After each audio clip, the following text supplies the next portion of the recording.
I'm Minister Malcolm X of Muhammad's Mosque number 7 in New York City, and the national representative of the Honorable Elijah Muhammad, who is our spiritual leader and teacher. And Friday night, April the 27th, at approximately 11:15 o'clock, in what has since come to be seen as a tragic comedy of errors, police errors, 7 innocent, unarmed black men were shot down in cold blood by Police Chief William H. Parker's Los Angeles City Police. One of these 7 innocent, unarmed black men is now dead. He was murdered in cold blood by police bullets. Another is paralyzed. 5 others are hospitalized from bullet wounds and are also in serious condition. These were 7 innocent men, 7 innocent black victims of police bullets. This did not happen in Hitler's Nazi Germany.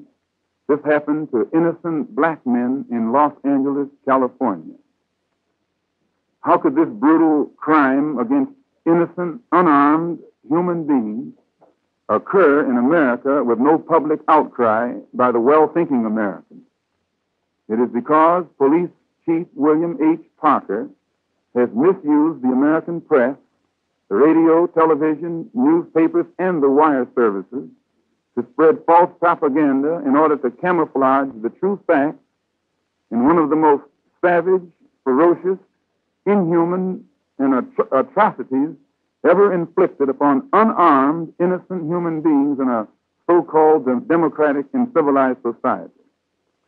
This Gestapo-type atrocity and the effort to cover up the atrocity with the sanction and the support of the American press is in itself a crime against any society that professes to be civilized, religious, and God-fearing, and makes America look like a savage, uncivilized police state in the eyes of our brothers and sisters in Africa, Asia, and Latin America. And simply because Chief William H. Parker's well-armed stormtroopers wore police uniforms while shooting down these 7 innocent black men in cold blood doesn't make the criminal actions of the policemen any more right than the uniforms worn by Hitler and his uniformed Gestapo police who shot down the innocent Jews in Nazi Germany. Despite Police Chief William H. Parker's efforts to justify this brutal act of cold-blooded murder by his police department and the seeming willingness of the white press to help him suppress the facts, the truth must leak out.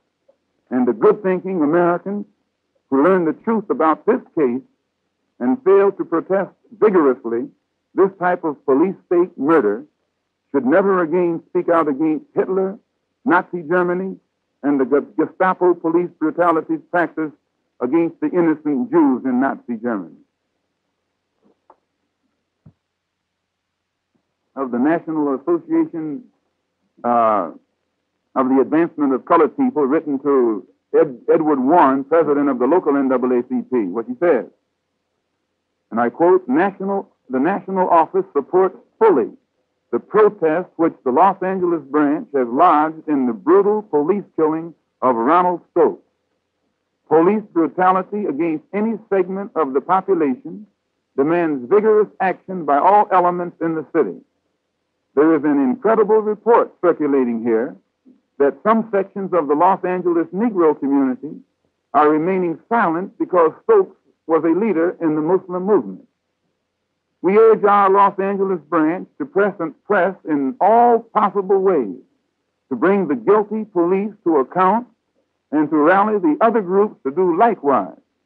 Never in its history has the NAACP withheld condemnation of and action against police brutality because of race or religion, and it will not do so now. That's a statement made from our good friend Roy Wilkins, policeman who police's dance hall came by and fired some shots. And these shots caused an alarm to be sent out over the police network. And instead of the police coming to the scene of the crime, scene of the so-called incident, which was a block away from our religious place of worship, they came straight to the mosque. And when they drove up there shooting with their, as the local press has already pointed out, with their guns blazing. The local press called it a blazing gun battle. Muslims don't carry guns. And what you described as a blazing gun battle was the blazing guns of policemen against unarmed black men. He was unarmed. And 6 other men were shot down in the same manner. They were unarmed. And every police department in America, including the FBI, no matter what criticisms they have of the Muslims who follow Mr. Muhammad, they admit that we do not carry arms. We aren't even allowed to carry as much as a penknife or a fingernail file. But it was... So after these men were, when the police finally subdued them, and as they shot them down, they handcuffed them. When Ronald was shot, the police weren't satisfied. They beat him. While he was laying on the ground with a bullet through his heart, they put a hole in his head with their club. The hole right there. How close they were when they let him. How close they were up on him when they let him have it. And after he had, and the autopsy that was performed without in the knowledge of his family, of his relatives. They just cut him open to get the bullet because he's just another Negro. And after he was shot down, it shows how they knocked a hole in his head with their club, and then had the audacity to maneuver the white press into saying that some policemen were injured, but they never pointed out the injuries that they had inflicted. One other Negro was shot through the chest, shot a quarter of an inch above his heart. The bullet passed through his hole in Ronald Stokes' head. This is the man that was murdered. Now, why would he have to have his head knocked in besides a bullet through his heart?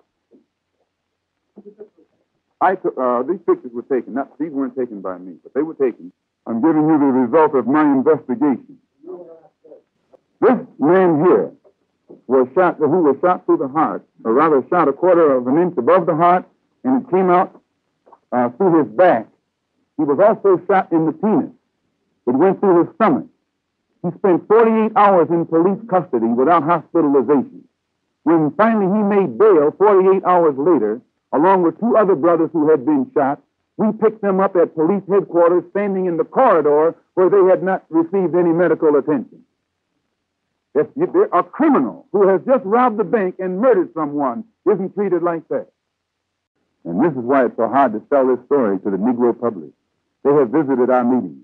While you can't even enter the door with a fingernail file, we are more anti-weapon than any group in the country. Yes, sir. Listen, ma'am, the Negro press, the Sentinel, the Eagle, the Herald Dispatch, Jet, all the Negro press, and not only them, across the country. New York, Amsterdam News, Philadelphia Tribune, all of the Negro papers asked us what happened. And what made me feel so good, and it makes me even feel more good to see Brother Roy Wilkins' telegram, that there's not a Negro in America who was gullible enough to eat the story that Chief Parker fed to the wire services. I don't think, I don't know if I would be wise to say what I think along that line, but I don't think it was calculated to happen right then because there was so much ignorance involved. So many ignorant moves were made by the police, it's impossible for me to believe that the police could have planned that thing. They made too many mistakes. They were very foolish in practically everything that they did. I'm inclined to believe, as one of them did say this, when they were shooting up, they shot around inside the mosque, so much so that we found bullets laying on the floor inside a religious house of prayer. If someone throws a glass through the window of a synagogue or through the window of a church, everybody's up in arms all over the world. Here is the police department shooting up a house of prayer indiscriminately. And they didn't have any doubt about where they were because the sign in there says that this is authorized as a house of worship by the Los Angeles, and it conforms with all of the Los Angeles municipal codes. They were left lying on the street for some time, and they were handcuffed. They were handcuffed and bleeding. They'd arrived early. As I told you earlier, even the policeman said, "Why should the ambulance hurry? There's nothing but niggers out there." Why, if some of you could hear or were aware of the conversation that the police engaged in concerning this event, I don't care how much anti-Muslim you might be, your own humane quality would make you resent with shame and their disgraceful behavior. At this particular point, it's not our intention to divulge what we intend to do, but I will say this, that no matter how much effort is put forth by the daily press to suppress the fact of the brutal murder of this black man and the cold-blooded shooting of these other 6 black men, the press in Africa won't camouflage it. The press in Asia won't camouflage it. The press in Latin America won't camouflage it. These facts will be fed to them, and it makes America look like imbecile to send billions of dollars to all of these dark countries trying to buy their friendship and their sympathy and their allegiance, and then shoot down black men in this country in cold blood and think that they can sell their form of the democracy or ideology to those people over there. I don't like to go into the intricate details, but here's one witness. One witness tells us how the cop had shot a brother point blank through his groin and through his penis. Shot him in the gut like this. So the brother grabbed the gun. To keep from being shot again, he was wrestling, trying to keep that gun from pointing at him, and someone hit him in his head. And when they hit him in his head, the cop took it and blasted him right through here. It's easy for me to tell how a cop could have gotten shot. They could have shot each other. They went mad that night. They were wild that night. They were like maniacs that night. You don't believe that one arrested a gun from an officer? I don't think it's so much the work of the Ku Klux Klan, but they do say that there is a strong Klan-like element in Southern California. And a Klan don't have to put on a white sheet, not in 1962. Today they can put on business suits, police uniforms, lawyers' uniforms. They come all kinds of ways, but they're just as much Klansmen today as they were 30 years ago. It's conceivable then that one could have had a weapon. No. One didn't have a weapon. And you can get a microscope, sir. I know that a weapon must be found to in some way justify the atrocity that was committed. They must find a weapon. They can't find a weapon. It's like not with a Muslim. A Muslim isn't even allowed to have a weapon in his home, much less upon his person. As I said, our religion teaches us to always obey the law religiously. I'm going to tell you, our religion teaches us to always obey the law, above all, first and above all. But at the same time, anyone who attacks us, we are allowed to defend ourselves. To my knowledge, the policeman, in his questioning of the brother, refused to accept the brother's answer. He wanted the brother to be a burglar. He wanted him to be a burglar. And because he had no evidence that the man was a burglar, he wanted the brother to be impolite. But because the brother was polite to the extreme, it infuriated him. And he grabbed him and began to twist his arm. And, sir, this Negro special cop that I was telling you about, he drove by and fired shots. And naturally, everybody came out. And a lot of people around there a lot of the people that you thought were Muslims probably weren't even Muslims. When you get excited, everybody looks like a Muslim to you. No. A Muslim doesn't carry a gun. When he started shooting, the alarm went out, as I said. And as the papers give it, 75 came. But they didn't come to where the incident took place. They came to the temple. He was at the temple. He didn't even know what had happened down the street. All he heard was gunshots. No, sir. When he heard gunshots, he asked his wife, who had his little baby, to please go in the back someplace. There's trouble outside. And he went up and made a telephone call. And when he came downstairs, then this is when the general alarm cops had arrived, and they arrived, as I said, with their guns blazing. Yes, very important. Yes. If the police in America have a special riot tactic, which you're probably familiar with. Whenever there's trouble, they pull up to the scene and firing up in the air. That's one of the tactics. This is supposed to put fright into the persons who are involved and make them be quelled. Well, this is what these police did. But when they pulled up with their guns blazing, instead of those guns blazing in the air, those guns were blazing at Negroes.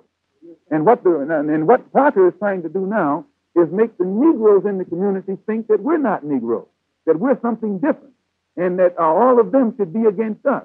And once he gets us out of the way, what they don't realize is they'll start on him. Sir? Well, any type of unity that's displayed by Negroes today automatically is a threat to the power structure or the status quo. And today, for the first time, Negroes are beginning to show more unity in America than they've ever showed in the history that we've been here. Our differences are set in the background. And this is dangerous. This is considered dangerous by some elements. Ambulances were rushing to the mosque. So one officer said, what they rushing for? Just a nigger, just another nigger shot. And when he got to the precinct, he turned to the brother and says, I hope you don't mind don't take offense at what I said back there under the heat of emotion, because some of my best friends are colored. This brother here, whose head was beaten, they told him, one officer said to the other, I broke my nightstick over the nigger's head. So the other officer said to him, well, you should have had one of the new kind, and it wouldn't have broken. When the brother who was shot through the, up above the heart and through the penis was laying on the floor, was laying in the station, the officer was telling him, nigger, get up and run so I can kill you. These things happen. Well, I think, sir, that when you read reports of the type of information that Parker has been feeding to the press, and the press has been feeding to the public, and in turn also to the police officers, it has created, as the California Eagle, you can get the answer in the California Eagle this week. Beautifully, they described how Parker has been filling his own men with fear and hatred of the black community, and especially of the Muslims. Well, when you give a man as much power as Los Angeles has given him, and you don't have anyone around here who seems nerve enough to challenge him, naturally he does the same thing that Hitler did in Germany. He begins to think that he is God, and any act that he commits is a godly act, no matter how atrocious it is. I doubt that any other police chief in any other city would dare to come along behind his men, behind the type of crime that his men committed in this Negro community, and try and sell it to the white public. I was born in America, in Omaha, Nebraska. Malcolm. Well, easy I can explain it. Well, just a moment. When you ask me about my name, if a Chinese were to come in here and say his name was Patrick Murphy, you'd know that somewhere along the line he got in trouble or fell by the wayside. Because that's not a Chinese name. No. If a Chinese person has no business with an Irishman's name, if a yellow man looks absurd wearing a white man's name, it's even more absurd for a black man to have a white man's name. If the Negroes, and you ask for an explanation, you could take my explanation. If you want it, take it the way I give it to you, or you don't want it. The Negroes in this country who have English names, those names represent the last slave master who owned their grandparents. It is not their name. It is the slave master's name. So when we become Muslims, sir, and we turn back toward our own culture, we cut aside completely those things that stigmatize us in this country. The history of the black man, before he was brought to this country, you'll find that he came from Africa, which had a Muslim culture and Muslim civilization, a great part of it. And the Mali Empire stretched from the Nile River over to the shores of West Africa. That was a Muslim empire. The Moorish Empire was Muslim. The empires that existed in northern Nigeria were Muslim. Kano, one of the oldest cities in Africa, was a Muslim city 500 years before Columbus discovered America. So now when you ask me how, the Honorable Elijah Muhammad, who is teaching the black people in this country that the only way that we can solve the race problem is not by forcing ourselves upon the white man, but by doing something for ourselves, teaches us also that we'll never have the incentive or the desire to do anything for ourselves until we first learn something about ourselves, about our past. The NAACP is against any type of brutality. and which we are too. The NAACP is for integration. We're for separation. And we agree on the objective, but we disagree on the method. Actually, what both of us want is human dignity for the black people in this country.